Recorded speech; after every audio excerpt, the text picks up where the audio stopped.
Doctor साहब देखी ना हमार बेटा की का हो गइल बा, सांस नहीं के ले पावत।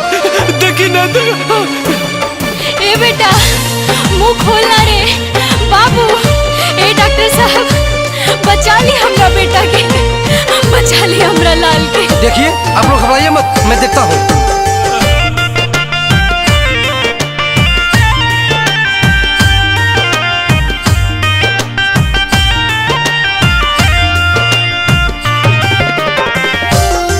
डॉक्टर साहब का भइल हमार लड़का के? आपका बेटा कोरोना पॉजिटिव है, आप लोग बैठिए, उसका इलाज चल रहा है। हे भगवान ये का हो गई?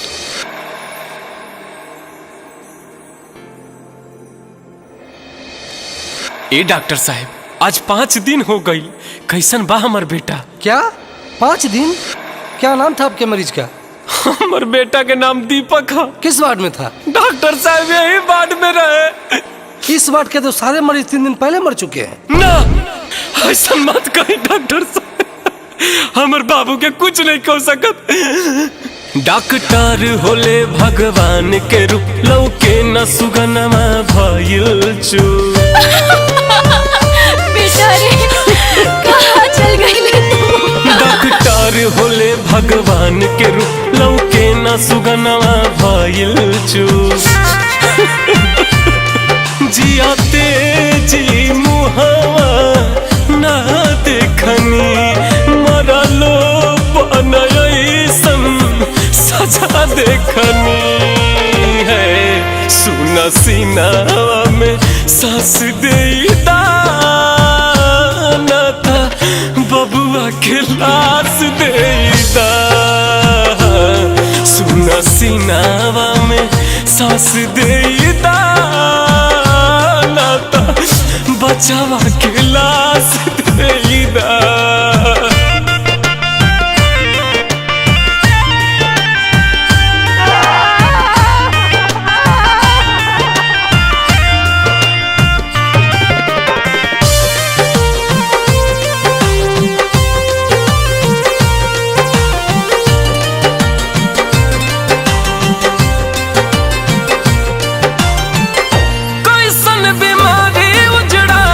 गाँव शहर बसती देह जार जाता नहीं, मिला तयस थी।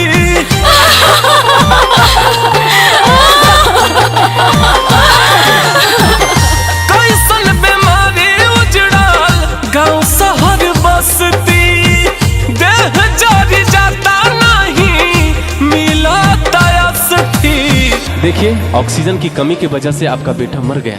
अरे तो लसियाता दे केहू कफन हरियर बांस देता ना था, बबुआ के लाश देता। सुना सीनावा में सांस देता ना था, बबुआ के लाश देता। भगवान ये धरती पे कैसन तांडव होता, हमार बेटा के कफन तक नसीब ना भइल। हम अपन बाबू के चेहरा तक ना देख पैनी।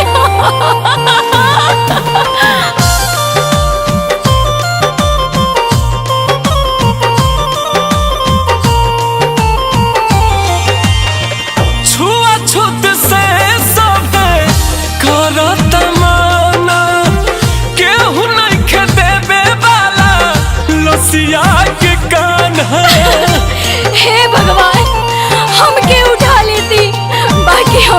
बाबू के लौटा दी। छुआछूत से सभे करता माना, केहू नइखे देवे वाला लसिया के कान्हा। अरे बबुआ कहाँ गईले तू अपन माई के छोड़ के? केहू झूठो विश्वास देता बबुआ के लाश देता, सुना सीनावा में सांस देता नाता बचवा के लाश देता।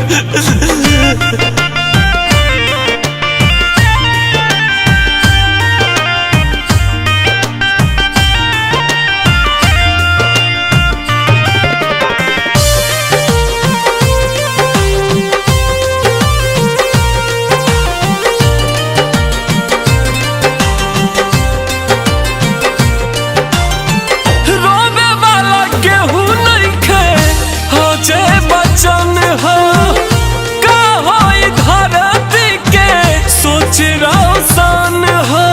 हे प्रभु ई दुनिया के कोरोना के कर से बचा ली। रोवे वाला केहू नइखे अजय बचन हो का होई धरती के सोच रोशन हो। ए डॉक्टर साहब इतना तो बता दे हमार बेटा के लाश कहाँ गइल बाटे। आके राम जी तू आस देता नाता बबुआ के लाश देता, सुन सीनावा में सांस देता हमारा बचवा के लाश देता।